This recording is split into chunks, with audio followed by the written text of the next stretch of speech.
some special transaction and their journal entries. In this video, we will learn about some special transaction and their journal entries. First one is started business. Capital refers to the amount which is invested by the businessman in the business. And for starting any business, capital investment is necessary. Without capital, no business can be started. Capital can be in the form of goods, cash or assets. That means capital वो amount है जो businessman अपने business में invest करता है, लगाता है। और बिजनेस को स्टार्ट करने के लिए कैपिटल लगाना ज़रूरी है। बिना कैपिटल लगाए कोई भी बिजनेस स्टार्ट नहीं हो सकता। ये कैपिटल गुड्स भी हो सकता है, यानी कि कोई सामान, कैश मतलब पैसा लगा के भी कर सकता है, और असेट्स जिसका मतलब है कोई भी फर्नीचर, कोई भी मशीनरी लगा के भी वो अपना बिजनेस स्टार्ट कर सकता है। Now the question arises that what will be the journal entry that will be passed for the capital invested in the business. Let's understand it with one example.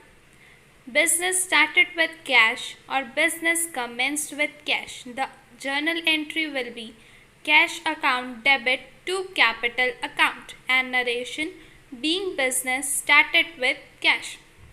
अब ये सवाल आता है कि जब हम बिजनेस चालू कर रहे हैं, हमने कैपिटल तो लगा दिया, लेकिन उसकी जर्नल एंट्री क्या होगी, इसको हम एक एग्जाम्पल की मदद से समझेंगे, जो है बिजनेस स्टार्टेड विद कैश और बिजनेस कमेंस्ड विद कैश। इसका मतलब बिजनेस कैश लगा के शुरू हुआ। यहाँ पे दोनों वर्ड्स आ सकते हैं, स्टार्टेड भी और कमेंस्ड भी, दोनों का मतलब एक ही है। तो हमने एंट्री बना दी cash account debit to capital account, narration लिख दिया being business started with cash, जिसका मतलब बिजनेस चालू हुआ कैश से। लेकिन ऐसा कैसे किया हमने, let's understand. Here in this transaction it is clear that businessman started business by investing cash in the business. This transaction affects two accounts. One is cash account and another one is businessman's account. But in the books of accounts, the businessman's accounts is not open. In these circumstances, the businessman's capital is open as it is representing the amount invested in business by the businessman. Cash account is real account, and as per the rule of real account, cash account is debited, which is coming in the business, and as per the rule of personal account, the giver's account is credited. Here the businessman has given cash to the business, but instead of businessman's account, we are here crediting his capital account. So capital account will be credited, so the transaction becomes cash account debit to capital account, and at last narration is written, that is being business started with cash. That means इधर इस transaction में ये तो हमको पता है कि businessman ने बिजनेस स्टार्ट किया है कैश लगा के, तो इधर दो अकाउंट्स अफेक्ट हो रहे हैं। क्या क्या, एक हो रहा है हमारा कैश और दूसरा हो रहा है बिजनेसमैन का अकाउंट, क्योंकि उसने कैश इन्वेस्ट किया है। लेकिन जो हमारे बुक्स ऑफ अकाउंट्स होती है, जब हम अकाउंट्स बनाते हैं तो हम उसमें बिजनेसमैन का नाम एंटर नहीं कर सकते, इसलिए हमने कैपिटल अकाउंट को क्रेडिट किया है, जो कि बिजनेसमैन को ही रिप्रेजेंट कर रहा है, उसे ही बता रहा है कि उसने ही तो इन्वेस्ट किया है मनी बिजनेस में। ठीक है, इसलिए हमने उसे क्रेडिट किया है, क्योंकि पर्सनल अकाउंट का रूल बोलता है कि जो देता है उसे क्रेडिट करो, जो लेता है उसे डेबिट करो। और कैश एक रियल अकाउंट है, रियल अकाउंट का रूल बोलता है कि जो बिजनेस में आता है वो हमेशा डेबिट होता है, इसलिए कैश इधर होगा डेबिट और कैपिटल हो जाएगा credit. Similarly business started with goods, entry will be goods account debit to capital account, narration being business started with goods. Here, goods account is debited because goods is coming in the business, and capital account is credited because it represents the businessman's account who have invested the goods in the business. Second is business started with furniture. In this, furniture account has been debited because furniture is coming in the business, and capital account is credited because it is representing the businessman's account. Narration being business started with furniture. That means in first business started with goods. इसका मतलब business start हुआ है goods लगा के, तो entry बनी goods account debit to capital accounts. goods account हम यहाँ इसलिए डेबिट किए हैं क्योंकि बिजनेसमैन गुड्स लगा के अपना बिजनेस स्टार्ट कर रहा है. हमारे बिजनेस में गुड्स आ रहे हैं और गुड्स एक रियल अकाउंट है. रियल अकाउंट का रूल बोलता है जो आ रहा है उसे डेबिट करो, इसलिए हमने गुड्स अकाउंट को कर दिया डेबिट. कैपिटल को क्रेडिट इसलिए किए क्योंकि बिजनेसमैन हमको दे रहा है. हम बिजनेसमैन का नाम नहीं लिख सकते, इसलिए हमने कैपिटल अकाउंट लिख दिया. दूसरा है बिजनेस स्टार्टेड विथ फर्नीचर, तो इसकी एंट्री हमने बना दी. इसका मतलब ये है कि फर्नीचर लगा के बिजनेस चालू हुआ, तो इसमें फर्नीचर अकाउंट को डेबिट कर दिया क्योंकि फर्नीचर आ रहा है, और कैपिटल अकाउंट को क्रेडिट कर दिया क्योंकि बिजनेसमैन दे रहा है. और पर्सनल अकाउंट का रूल बोलता है कि गिवर को तुम क्रेडिट कर. Second is purchase goods. Goods bought for resale by business is called as purchase. So what journal entry will be passed for this? Let's understand it with one example. Purchase goods for cash. Entry purchase account debit to cash account. Being goods purchased for cash. That means दूसरा है हमारा purchase goods. जो goods हम अपने business में लेके आते हैं वापस बेचने के लिए, वो होता है purchase. अब दिमाग में ये सवाल आता है कि क्या एंट्री पास करेंगे, कैसे इसे एंटर करेंगे, तो इसे एक एग्जाम्पल से समझते हैं. पहला है परचेज गुड्स फॉर कैश. इसमें हमने गुड्स खरीदी हैं कैश दे के, तो एंट्री हमने बना दी purchase account debit to cash account, और एक नरेशन लिख दिया being goods purchase for cash, जिसका मतलब हमने गुड्स खरीदी कैश में. अब ये कैसे बना, let's understand. Here in this transaction no name is given, so it will be treated as a cash transaction. The two affected accounts are goods account and cash account. Both accounts are related to the real account, and as per the real account rule, debit what comes in and credit what goes out. In this transaction, goods are coming in the business and cash is going out of the business. So goods account is debited here. We have debited the purchase account because we are purchasing the goods. So in place of goods account, purchase account can be written. And we have credited the cash account because the cash is going out of the business. That means इस transaction में कोई नाम नहीं है, इसलिए हम इसको एक कैश ट्रांजैक्शन मानेंगे. ये मानेंगे कि काम कैश में हुआ है. दो अकाउंट जो इफेक्ट होगा वो होगा गुड्स और कैश. यहाँ पे हमने गुड्स को डेबिट नहीं किया, परचेज को डेबिट किया. दोनों का मतलब सेम ही है. गुड्स तो हम परचेज ही कर रहे हैं, हम खरीद ही रहे हैं, इसलिए हम परचेज अकाउंट को डेबिट करेंगे. और गुड्स को खरीदने के लिए हमको कैश देना पड़ रहा है, जिसके कारण कैश हमारे बिजनेस से जा रहा है. तो रियल अकाउंट के रूल के अकॉर्डिंग जो आ रहा है जो कि है गुड्स, उसे हमने कर दिया डेबिट. जा रहा है कैश, उसे हमने कर दिया credit. Second example purchase goods from Kishan. Purchase account debit to Kishan's account. Narration being goods purchased from Kishan. Here name is given, so it will be treated as a credit transaction.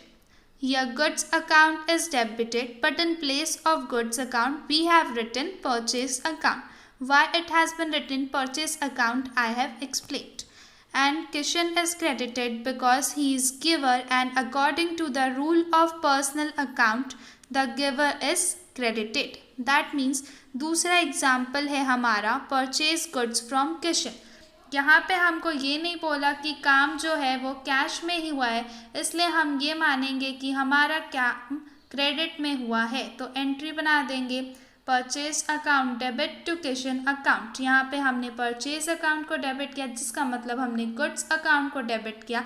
इसलिए किया क्योंकि रियल अकाउंट का rule बोलता है जो business में आ रहा है तुम उसे डेबिट करो। किशन का रूल इसलिए, किशन का अकाउंट इसलिए क्रेडिट हुआ है क्योंकि वो एक पर्सन है, और पर्सनल अकाउंट का रूल बोलता है कि जो देता है उसे क्रेडिट करो, इसलिए किशन क्रेडिट हुआ। Third is sold goods. The goods sold during the course of business is treated as sales. So what journal entry will be passed for this? Let's understand with one example. Sold goods for cash entry, cash account debit to sales account, narration being goods sold for cash. That means third है sold goods. वो goods जो हम अपने business के दौरान बेचते हैं उन्हें हम सेल्स कहते हैं। इसको हम एक एग्जाम्पल से समझेंगे कि इसकी एंट्री क्या बननी चाहिए। सोल्ड गुड्स फॉर कैश, जिसका मतलब गुड्स बेची गई कैश में, तो एंट्री हमने बना दी cash account debit to sales account और एक नरेशन लिख दिया। अब हमने एंट्री ऐसे में क्यों लिखा है, let's understand. Here in this transaction no name is given, so it will be treated as a cash transaction. The two affected accounts are goods account and cash account.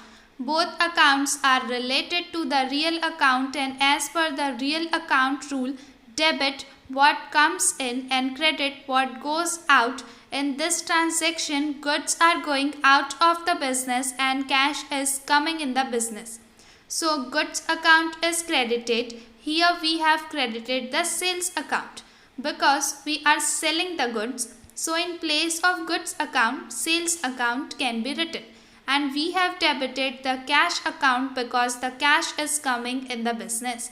That means इस transaction में हमको कोई नाम नहीं दिया है, इसलिए हम मानेंगे कि ये काम कैश में हुआ है। तो हमको दो अकाउंट मिला, एक तो गुड्स और एक कैश। यहाँ पे हमने ये दोनों ही रियल अकाउंट है, और रियल अकाउंट का रूल बोलता है कि जो आ रहा है उसे डेबिट करो, जो जा रहा है उसे क्रेडिट करो।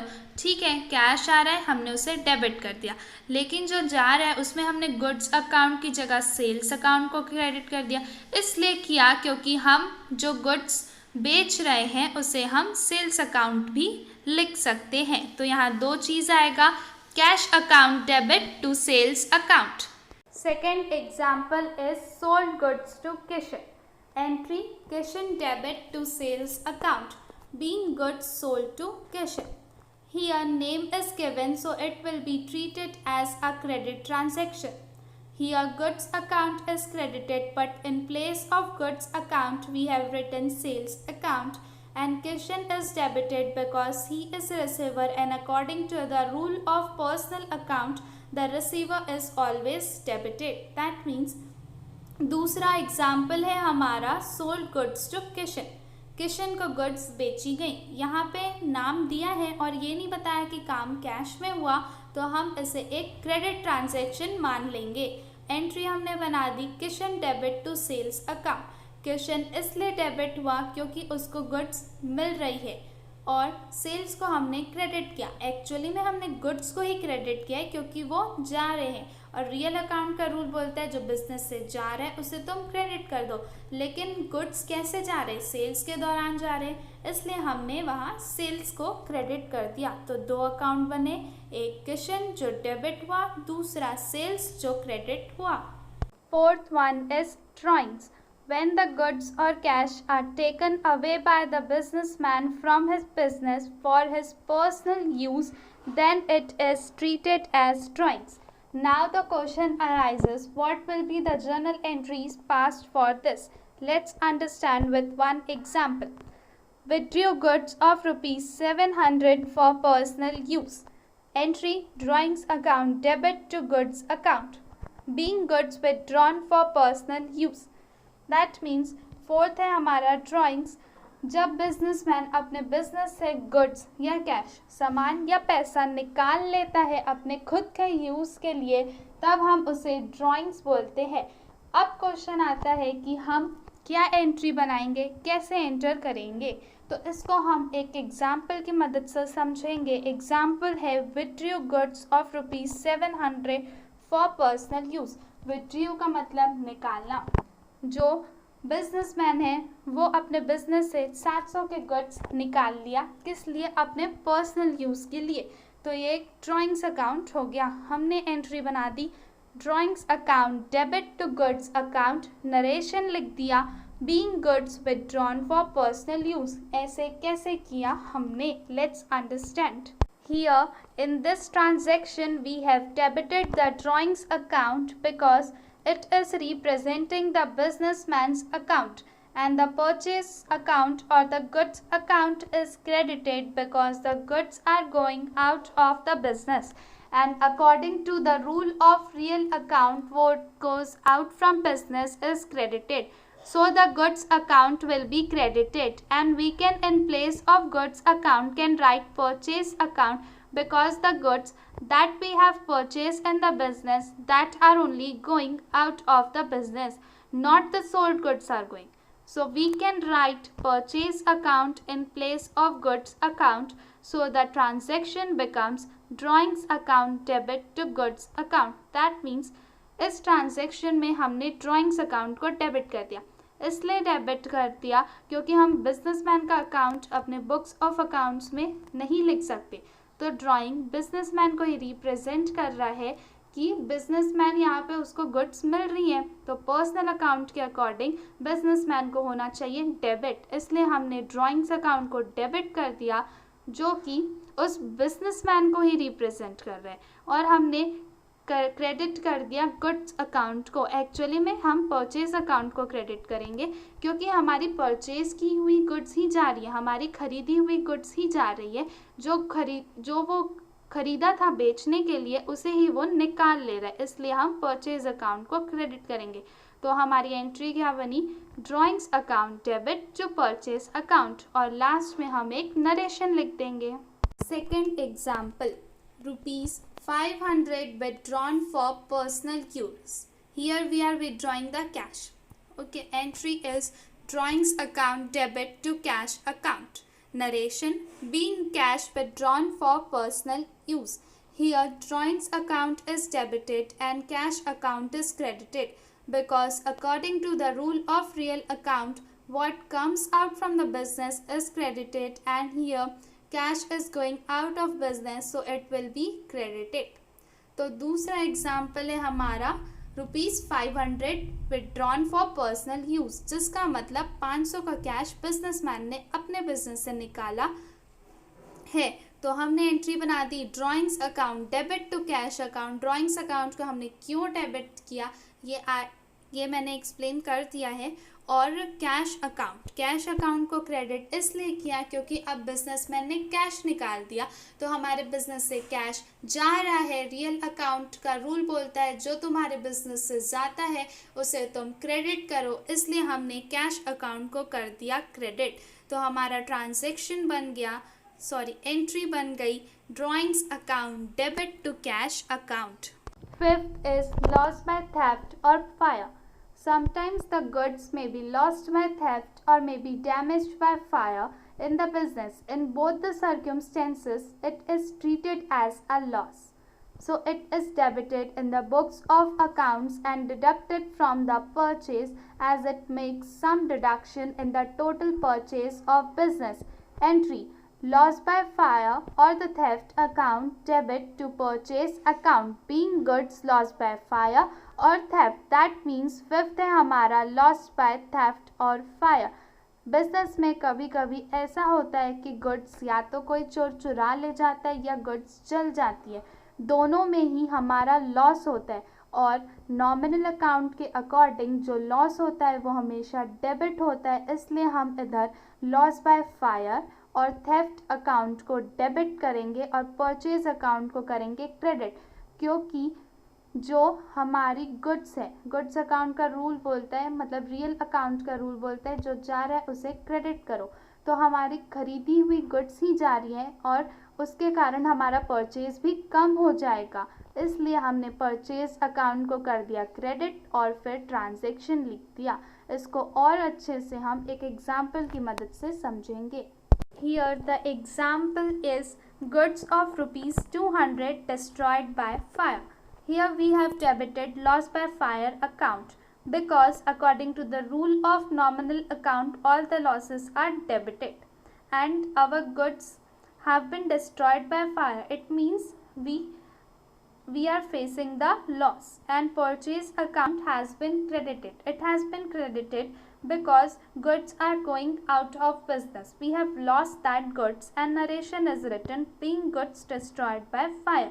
That means ये example है goods of rupees 200 destroyed by fire, जिसका मतलब कि 200 के गुड्स हमारे जल गए, फायर लग गई, जल गए, तो हमने लॉस बाय फायर अकाउंट लिख के उसे डेबिट किया. डेबिट इसलिए किया क्योंकि नॉमिनल अकाउंट का रूल बोलता है जो भी तुम्हारा नुकसान हो रहा है, जो भी लॉस हो रहा है उसे तुम कर दो डेबिट.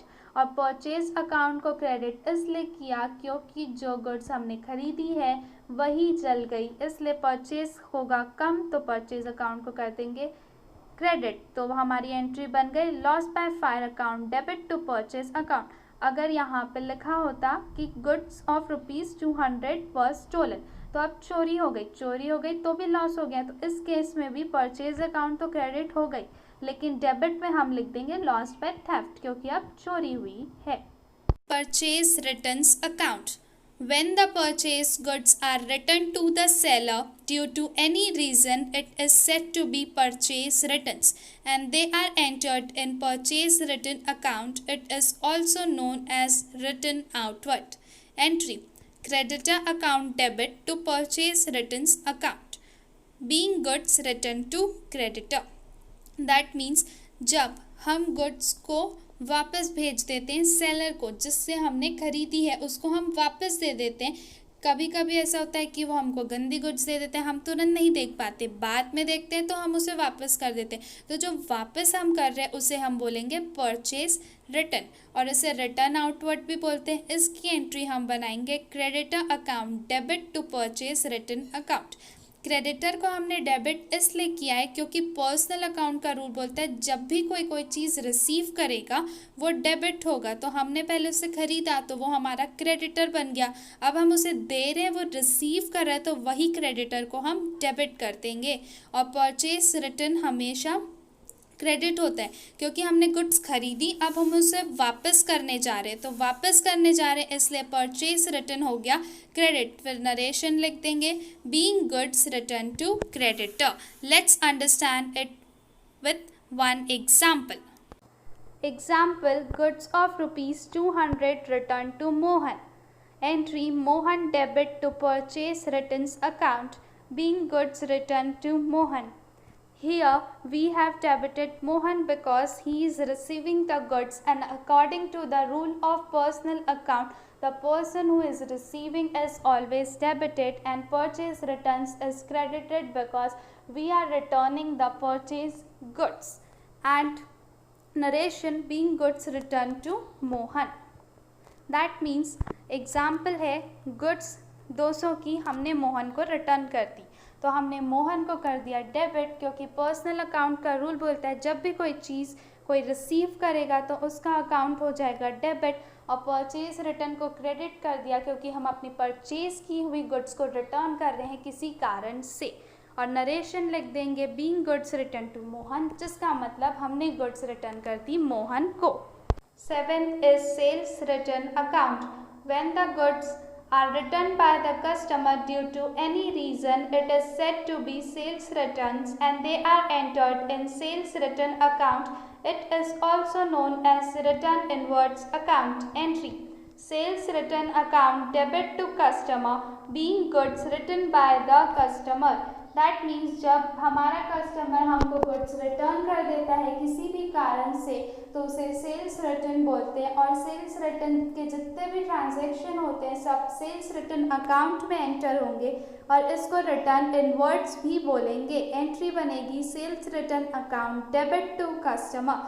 कस्टमर को क्रेडिट इसलिए किया गया है क्योंकि कस्टमर हमको वापस ला के दे रहा है, हमारा गुड्स जो दे रहा है वो क्रेडिट और सेल्स रिटर्न हमेशा डेबिट होता है. Let's understand with one example. Example, goods of rupees 200 were written by Sunil. Entry: Sales written account debit to Sunil, being goods written by Sunil. Here sales account written is debited because goods are again coming in business, and that goods are coming which we have sold, and the customer is returning the goods, he is giving the goods, so according to the personal account he will be credited. That means example है 200 के goods Sunil ने हमको return कर दिए, तो उसने return किए तो हमारे पास गुड्स आ रहा है।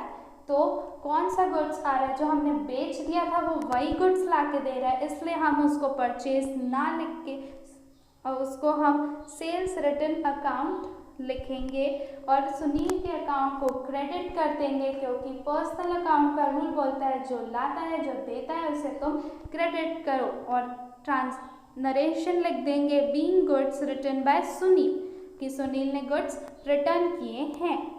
Thank you for watching.